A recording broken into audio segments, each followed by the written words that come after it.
Assalamualaikum warahmatullahi wabarakatuh. Selamat pagi kawan-kawan semua. Salam sejahtera bagi kita semua. Baik kawan-kawan, saat ini ketemu lagi dengan saya untuk membahas pengantar bisnis pada modul 9.3 yang berbicara tentang teknik motivasi ke karyawan. Oke. Sebelum kita memasuki topik ini lebih detail, maka kita hendaknya harus tahu dulu apa definisi motivasi itu.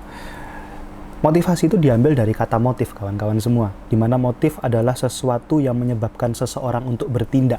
Sehingga motivasi itu dapat dikatakan sebagai proses internal individu yang memberi energi, mengarahkan, dan menopang perilaku untuk individu tersebut melakukan suatu hal.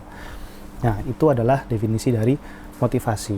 Dan ada beberapa teknik yang bisa dilakukan perusahaan, khususnya pihak manajemen sumber daya manusia dalam suatu perusahaan, untuk menciptakan motivasi yang positif bagi karyawan. Yang pertama adalah dengan menggunakan teknik manajemen by objective atau disingkat MBO. Apakah teknik itu? Adalah sebuah teknik motivasi yang mana manajer dan para pekerja saling berkolaborasi dalam penciptaan tujuan atau goals. Sehingga di sini karyawan merasa engage, merasa terikat dan dilibatkan dalam suatu hal yang penting, merasa dianggap. Ada kelebihan dan kekurangannya pada teknik ini. Yang jelas kelebihannya pasti bisa motivasi pekerja dan memberikan pekerja rasa untuk menjadi bagian penting dari perusahaan. Namun kekurangannya harus mendapatkan dukungan dari top manajemen, karena kita melibatkan orang-orang yang bukan di level top manajemen tapi di level staff misalnya. Kemudian akan menghasilkan banyak dokumen karena pekerjaan dilakukan oleh orang banyak dan manajer mungkin saja tidak akan suka bekerja di luar tujuan dengan bawahannya dia, karena dia terbiasa bekerja dengan orang yang separtner atau selevel dengan dia. Itu adalah kelemahan dari MBO atau Management by Objective.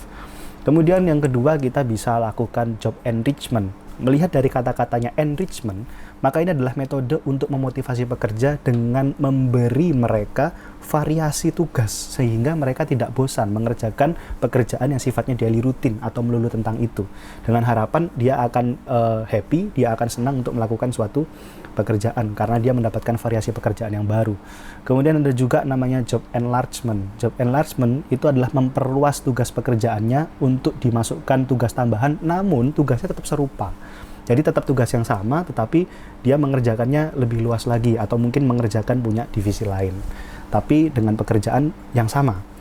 Kemudian kelebihannya adalah karyawan bisa lebih siap dalam menghadapi tugas yang lebih kompleks, tapi kekurangannya keluar biaya untuk pelatihan ulang bagi karyawan karena bisa jadi karyawan belum pengalaman untuk mengerjakan pekerjaan itu.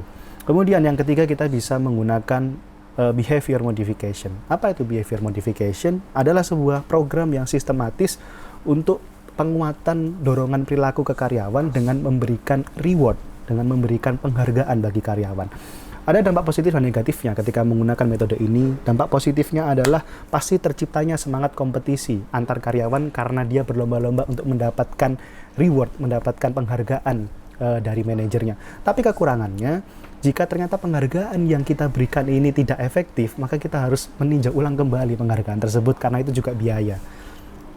Kemudian ada flexible scheduling option. Ini ada flex time, artinya karyawan itu bekerja tidak harus di kantor selama 8 jam penuh, tapi dia bisa memilih jam kerja yang tepat dan sesuai bagi dirinya. Yang terpenting adalah pekerjaan mereka bisa selesai tepat waktu dan sesuai dengan goals-nya.